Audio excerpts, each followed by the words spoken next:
Hello students, welcome back to our YouTube channel Teach Wave. आज हम CTP class 2 करने जा रहे हैं, जिसमें हम CTP यानी कि चाइल्ड डेवलपमेंट पेडोलॉजी के प्रैक्टिस क्वेश्चन करेंगे। यह सीरीज हमारी 30x30 क्वेश्चन की होगी, जिसका पहला पार्ट आप इस चैनल में देख सकते हैं। तो आज हम इसकी क्लास सेकंड करने जा रहे हैं, जिसमें हम CDP के क्वेश्चन सॉल्व करेंगे। इन क्वेश्चन को देखकर आपको एक आइडिया हो जाएगा कि CTET में किस तरह के क्वेश्चन पूछे जाते हैं। तो आइए शुरू करते हैं। शुरू करने से पहले अगर आपने हमारे चैनल को सब्सक्राइब नहीं किया है तो जाके सब्सक्राइब करें तथा बेल आइकन को प्रेस करें ताकि हमारी आने वाली वीडियो आप तक सबसे पहले पहुंचे। तो चलिए शुरू करते हैं। आज के जो हमारा पहला क्वेश्चन है वो है, बाल मनोविज्ञान वह विज्ञान शाखा है जिसमें जन्म से परिपक्व अवस्था तक विकसित हो रहे मानव का अध्ययन किया जाता है। यह किसका कथन है? इसमें ऑप्शन है आपका क्रो एवं क्रो, BF स्किनर, वॉटसन या हरलॉग। इसका जो राइट आंसर होगा वो है क्रो एवं क्रो, क्योंकि क्रो एवं क्रो ने बाल मनोविज्ञान वह वैज्ञानिक शाखा है जिसमें जन्म से परिपक्व अवस्था तक विकसित हो रहे मानव का अध्ययन किया जाता है। यह किसके द्वारा कहा गया है? क्रो एवं क्रो द्वारा। और वहीं हम दूसरी तरफ देखते हैं कि अगर यहीं पे हरलॉक ने क्या कहा है? हरलॉक ने कहा है कि बाल मनोविज्ञान का नाम बाल विकास इसलिए रखा गया क्योंकि विकास के अंतर्गत अब बाल विकास के समस्त पहलुओं पर अध्ययन केंद्रित किया जाता है। उसने कहा है कि जो बाल विकास के जो भी जितने भी पहलू होते हैं उस पे सही पे क्या है, ध्यान केंद्रित किया जाता है। और वहीं अगर स्किनर का देखें तो स्किनर ने कहा है, स्किनर के अनुसार क्या है, विकास एक क्रमिक एवं मंद गति से चलने वाली प्रक्रिया है। उसके अनुसार क्या है, जो विकास है वो आपकी धीरे धीरे चलने वाली प्रक्रिया है। ठीक है, तो नेक्स्ट क्वेश्चन देखते हैं। जो दूसरा क्वेश्चन है हमारा वो है, एक बालक का विकास मां के गर्भ से प्रारंभ होकर जीवन की प्रत्येक अवस्था से होते हुए मृत्यु प्रांत तक निरंतर चलता रहता है। यह विचार बाल विकास के सिद्धांत को दर्शाता है। यानी कि जो बालक का विकास है वह गर्भावस्था से लेकर मृत्यु प्रांत तक निरंतर चलता रहता है। वह कौन सा सिद्धांत को दर्शाता है? इसमें जो आपके ऑप्शन है वो है समान प्रतिमान का सिद्धांत, विकास क्रम की एकरूपता का सिद्धांत, निरंतरता का सिद्धांत या फिर पारस्परिकता का सिद्धांत। जो इसका राइट ऑप्शन होने वाला है वह ऑप्शन नंबर 3, निरंतरता का सिद्धांत। क्योंकि निरंतरता का सिद्धांत कहता है कि जब बालक का विकास उस निरंतर चलता रहता है, जो कि आपके गर्भावस्था से लेकर आपकी मृत्यु उपरांत तक चलता रहता है। ठीक है, अगर पारस्परिकता का सिद्धांत के बारे में बात करें तो इसमें आपके जैसे शारीरिक, मानसिक, सामाजिक और जो आपका मानसिक विकास है वो आपस में क्या है, संबंधित होता है। जो भी आपके जैसे शारीरिक, मानसिक, संवेगात्मक विकास है वो एक दूसरे से पारस्परिक संबंधित है। और वहीं समान प्रतिमान का सिद्धांत यह कहता है कि जो बालकों का विकास और वृद्धि होती है वह उनकी अपनी व्यक्ति व्यक्तित्व के अनुरूप होती है। यानी कि जो उनकी जो विकास होता है वो उनके व्यक्तिगत अनुरूप होता है। और जो आपका विकास क्रम की एकरूपता का सिद्धांत है वो है कि यह सिद्धांत बताता है कि विकास की गति एक जैसी नहीं होती, क्योंकि इसमें व्यक्तिगत अंतर पाया जाता है। ठीक है, जिसमें व्यक्तिगत अंतर पाया जाता है वो आपका विकास क्रम की एकरूपता का सिद्धांत हुआ, और पारस्परिकता का सिद्धांत जिसमें आपकी मानसिक, सामाजिक, शारीरिक और बौद्धिक क्षमता का क्या है, तो एक दूसरे से पारस्परिक संबंध होता है। ठीक है, तो अगला क्वेश्चन देखते हैं। तीसरा क्वेश्चन है हमारा वो है, मानव जीवन में एक क्षेत्र में पाई जाने वाली कमियां दूसरे क्षेत्र में हो रही प्रगति में बाधक सिद्ध होती है। यह विचार विकास के किस सिद्धांत को संबंधित है? इसमें आपके ऑप्शन है आंशिक दृढ़ीकरण का सिद्धांत, एकीकरण का सिद्धांत, विकास की दिशा का सिद्धांत या फिर पारस्परिकता का सिद्धांत। जिसका राइट ऑप्शन होने वाला है वो है ऑप्शन नंबर 4, पारस्परिकता का सिद्धांत। क्योंकि मैंने पिछले क्वेश्चन में भी आपको बताया था कि जो विकास के आयाम जैसे कि शारीरिक, मानसिक, सामाजिक, संवेदनात्मक जो ये है, जो ये आपस में क्या है, संबंधित होते हैं। अगर इसमें क्या होता है, एक में भी कमी पाई जाती है तो दूसरे में हो रही प्रगति में क्या होता है, बाधक सिद्ध होता है। इसलिए इसका राइट ऑप्शन है आपका पारस्परिकता का सिद्धांत, जो किसी भी जीवन में किसी एक क्षेत्र में पाई जाने वाली कमियां दूसरे क्षेत्र में हो रही प्रगति में बाधक सिद्ध होती है। ठीक है, नेक्स्ट बढ़ते हैं। अगला जो क्वेश्चन है वो है, बाल विकास का कौन सा सिद्धांत यह बताता है कि जिन बच्चों में औसत से अधिक वृद्धि होती है वे क्या होते हैं, वे शारीरिक, सामाजिक, संवेगात्मक विकास में काफी आगे बढ़े हुए पाए जाते हैं। इसका जो ऑप्शन है वो है पारस्परिकता का सिद्धांत, विकास क्रम की एकरूपता का सिद्धांत, एकीकरण का सिद्धांत या फिर विकास की दिशा का सिद्धांत। इसका जो राइट आंसर है वो है आपका ऑप्शन नंबर 1, पारस्परिकता का सिद्धांत। क्योंकि इसमें क्या होता है, बच्चों की जो सभी आयाम जैसे शारीरिक, मानसिक, सामाजिक, संवेदनात्मक विकास जब होते हैं तो क्योंकि वे आपस में परस्पर संबंधित होते हैं, अगर वो किसी एक क्षेत्र में भी आगे उन्नति करता है तो बाकी अन्य क्षेत्रों में वह स्वतः ही उन्नति करने लग जाता है, क्योंकि इसमें क्या होता है, वह आपस में परस्पर एक दूसरे से जुड़े होते हैं। इसलिए पारस्परिकता का सिद्धांत यह बताता है कि जिन बच्चों में औसत से अधिक वृद्धि होती है वे शारीरिक, सामाजिक एवं संवेगात्मक विकास में भी काफी आगे बढ़े हुए पाए जाते हैं। तो इसका राइट आंसर होगा पारस्परिकता का सिद्धांत। ठीक है, आगे बढ़ते हैं। फिफ्थ क्वेश्चन है हमारा, बाल विकास का निम्नलिखित में से कौन सा सिद्धांत यह बताता है कि बालकों का विकास उनकी व्यक्तिगतता के अनुरूप होता है। ऑप्शन है इसमें व्यक्तिगत भिन्नता का सिद्धांत, निरंतरता का सिद्धांत, विकास क्रम की पर एकरूपता का सिद्धांत या फिर पारस्परिकता का सिद्धांत। इसका जो राइट आंसर होगा वो होगा आपकी निरंतरता का सिद्धांत, क्योंकि बालक है वो क्या है, गर्भावस्था से लेकर मृत्यु उपरांत तक क्या होता है, विकास करता रहता है तथा उनकी जो व्यक्तिगत अनुरूपता होती है वो क्या होती है, निरंतर चलती रहती है। तो इसका सही आंसर होगा आपकी निरंतरता का सिद्धांत। ठीक है, नेक्स्ट क्वेश्चन देखते हैं। अगला जो क्वेश्चन है वो है, बाल विकास का कौन सा सिद्धांत यह बताता है कि बालक पहले पूरे हाथ को, फिर उंगलियों को और फिर हाथ और उंगलियों को एक साथ चलाना सिखाता है। इसका ऑप्शन है आपके पारस्परिकता का सिद्धांत, सामाजिक अधिगम का सिद्धांत, एकीकरण का सिद्धांत या फिर निरंतरता का सिद्धांत।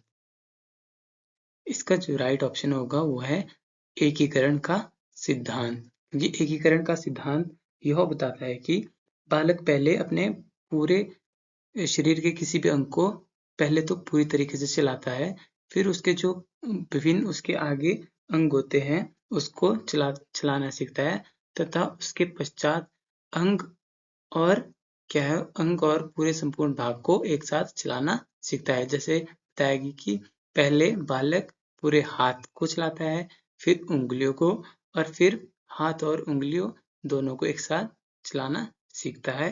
वो कौन सा सिद्धांत होता है आपका, एकीकरण का सिद्धांत।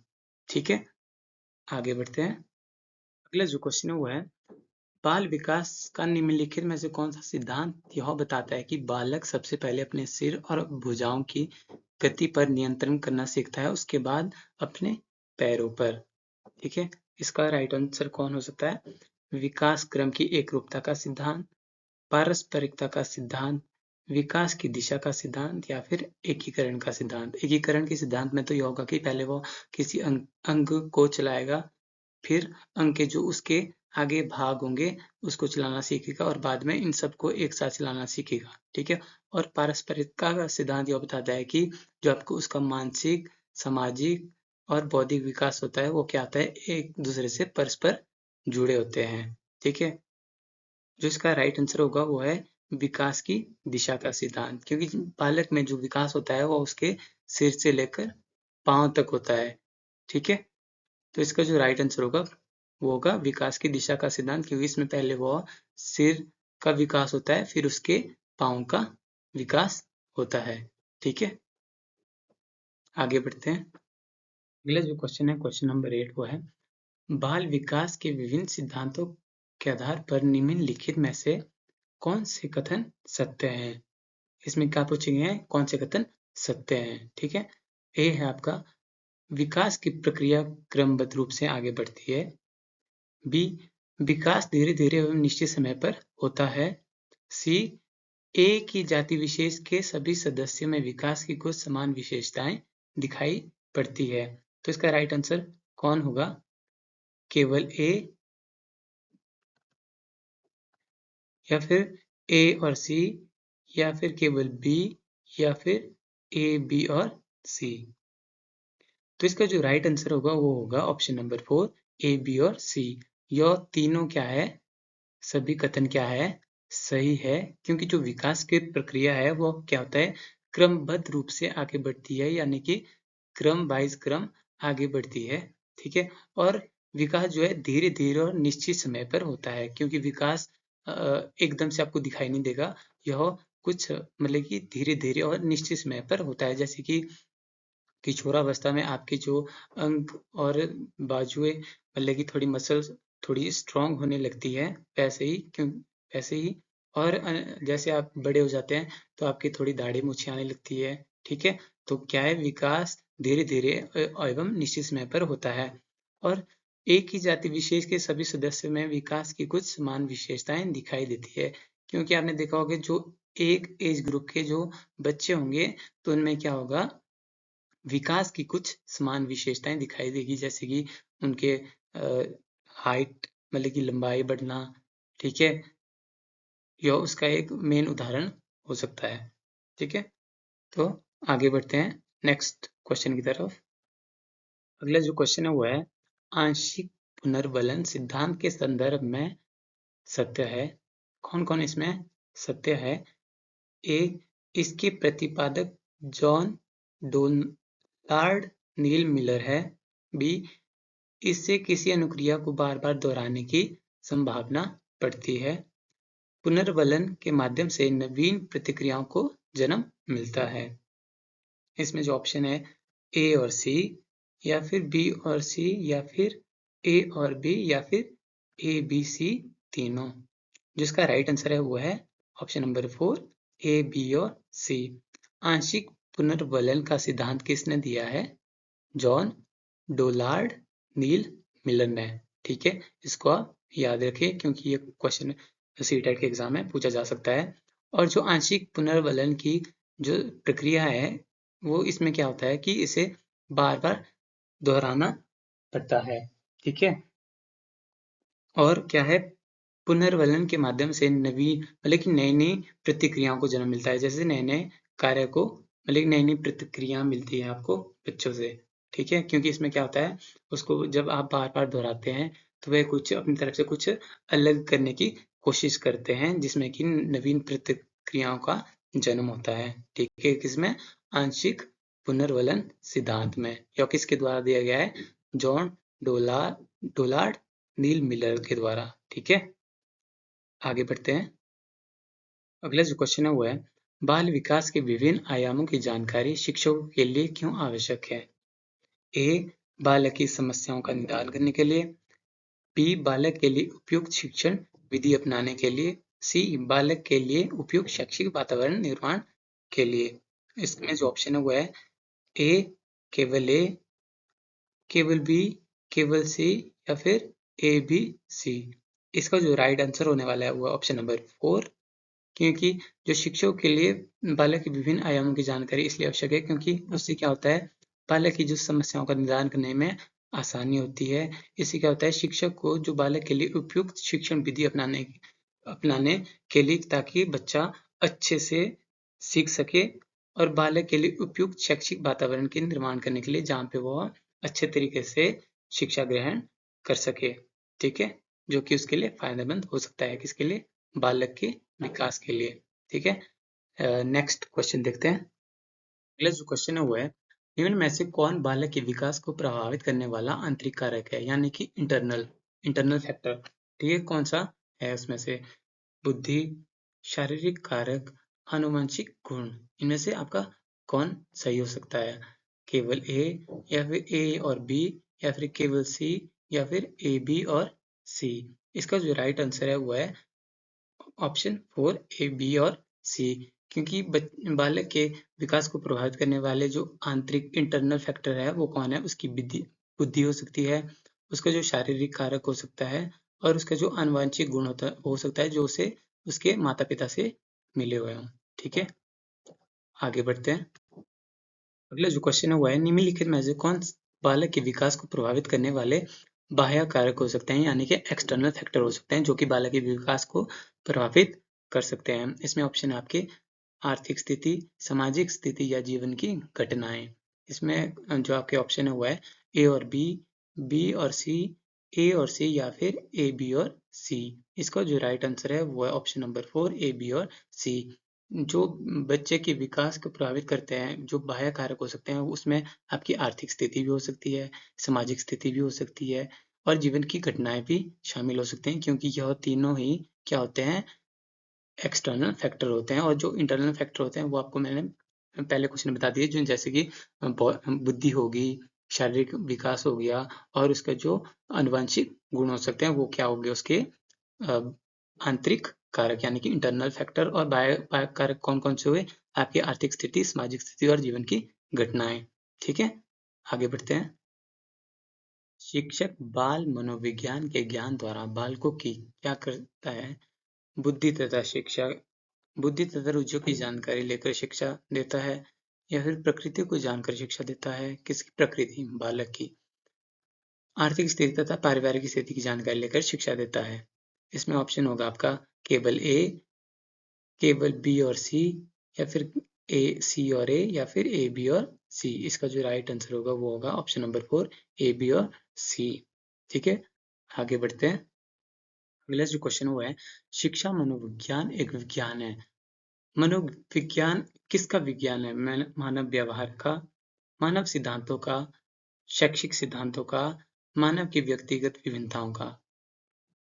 जो इसका राइट आंसर है वो है आपकी मानव व्यवहार का। मनोविज्ञान एक विज्ञान किसका विज्ञान है, मानव के व्यवहार का। ठीक है, आगे बढ़ते हैं। अगला जो क्वेश्चन है वो है बाल मनोविज्ञान में अध्ययन किया जाता है। बाल मनोविज्ञान में क्या अध्ययन किया जाता है, बालक के जन्म से लेकर बाल्यावस्था तक का, या फिर बालक के जन्म से पूर्व गर्भावस्था से लेकर किशोरावस्था तक का, या फिर बालक के जन्म से लेकर प्रौढ़ावस्था तक, या फिर बालक के जन्म से लेकर युवावस्था तक। किसका अध्ययन किया जाता है बाल मनोविज्ञान में? बाल मनोविज्ञान में ऑप्शन नंबर 2 बालक के जन्म से पूर्व गर्भावस्था से लेकर किशोरावस्था तक का अध्ययन किया जाता है। क्योंकि मैंने आपको एक टर्म भी बताई थी कि जिसमें बताया गया था कि जो आपका विकास है वो गर्भावस्था से शुरू होता है। ठीक है, और यहाँ पे आपको क्वेश्चन सही समझ आना चाहिए कि बाल मनोविज्ञान यानी कि जिसमें कि बालक बालक का अध्ययन किया जाता है, जो कि आपका जन्म से पूर्व से लेकर किशोरावस्था तक का अध्ययन किया जाता है। ठीक है, आगे बढ़ते हैं। अगला क्वेश्चन है वह है बाल मनोविज्ञान का अध्ययन निम्नलिखित में से किसके लिए सर्वाधिक आवश्यक है? माध्यमिक शिक्षक के लिए, विश्वविद्यालय के शिक्षक के लिए, प्राथमिक शिक्षक के लिए, या फिर उपरोक्त सभी। इसका जो राइट आंसर होगा वो होगा प्राथमिक शिक्षक के लिए, क्योंकि यहाँ पे क्वेश्चन पे ही आंसर छिपा है बाल मनोविज्ञान यानी कि छोटे बच्चों के मनोविज्ञान का अध्ययन। ठीक है, तो इसका राइट आंसर होगा प्राथमिक शिक्षक के लिए, यह आवश्यक है। ठीक है, आगे बढ़ते हैं। अगला जो क्वेश्चन है वो है बालक के व्यक्तित्व के सर्वांगीण विकास के लिए यह आवश्यक है कि उसके डैश डैश की जानकारी शिक्षक को। किसकी जानकारी, बालक के मित्रों की, या बालक के व्यवहार की, या बालक के ज्ञान की, या फिर कक्षा के साथियों की। इसको जो राइट आंसर होने वाला है ऑप्शन नंबर 2 बालक के व्यवहार की। बालक के व्यक्तित्व के सर्वांगीण विकास के लिए यह आवश्यक है कि उसके व्यवहार की जानकारी शिक्षक को हो। ठीक है, आगे बढ़ते हैं। आज का जो हमारा अंतिम क्वेश्चन है वो है निम्नलिखित में से किसे बाल मनोविज्ञान की उपयोगिता के अंतर्गत नहीं रखा जा सकता है। इसमें ऑप्शन है बालक के भविष्य के बारे में पूर्व कथन में सहायक, या फिर बालक निर्देशन में सहायक, या फिर शिक्षक की आर्थिक प्रगति में सहायक, या फिर बालकों के व्यक्तित्व विकास को समझने में उपयोगी। इनमें से किसे बाल मनोविज्ञान की उपयोगिता के अंतर्गत नहीं रखा जा सकता है? जिसका राइट आंसर है वो ऑप्शन नंबर 3 शिक्षक की आर्थिक प्रगति में सहायक। ठीक है, तो ये थे आज के हमारे कुछ इंपॉर्टेंट क्वेश्चन जो सीटेट एग्जाम में पूछे जा सकते हैं। अगर वीडियो अच्छी लगी हो तो आप वीडियो को लाइक कर सकते हैं और ऐसी ही इंफॉर्मेटिव वीडियो पाने के लिए आप चैनल को सब्सक्राइब कर सकते हैं तथा बेल आइकन को प्रेस कर सकते हैं ताकि आने वाली हमारी वीडियो आप तक सबसे पहले पहुंचे। आई होप वीडियो आपको अच्छी लगी हो तथा अंत तक बने रहने के लिए आपका शुक्रिया और मिलते हैं नेक्स्ट वीडियो में। तब तक के लिए धन्यवाद। जय हिंद, जय भारत।